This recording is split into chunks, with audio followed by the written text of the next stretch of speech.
Welcome back. Now, when you put your sales page together, you're going to be getting traffic from affiliates. You might be getting traffic from the platform. You might be getting traffic from places that you actually drove.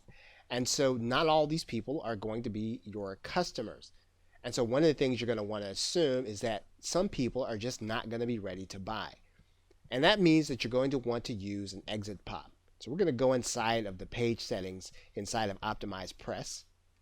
And in Optimize Press, this is called an exit redirect. Now, it may be called something different in your page builder. But basically what you're going to be doing is you want to make sure that when someone leaves your page, that they get a message and that they get a redirect to another page. And this is where you're going to give them an offer, an opt-in offer, some kind of very enticing offer that they have to put in their name and email address in order to get.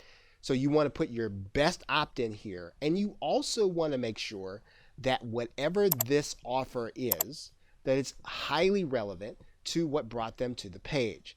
And again, these are things that you can test, but you want to get the opt-in if the person decides to leave your page. And you can do that by redirecting them to a URL where you have an offer that is already in place. Now, your page builder may not have that script built in, but you can actually place that script into a location like this other scripts area where it will actually execute the exit pop for you.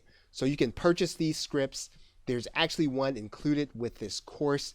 And so you can use those scripts in order to use your HTML pages, or you can do it inside of some of those page builders that will not execute an exit pop. Okay, so with that, thanks, and I will see you in another video.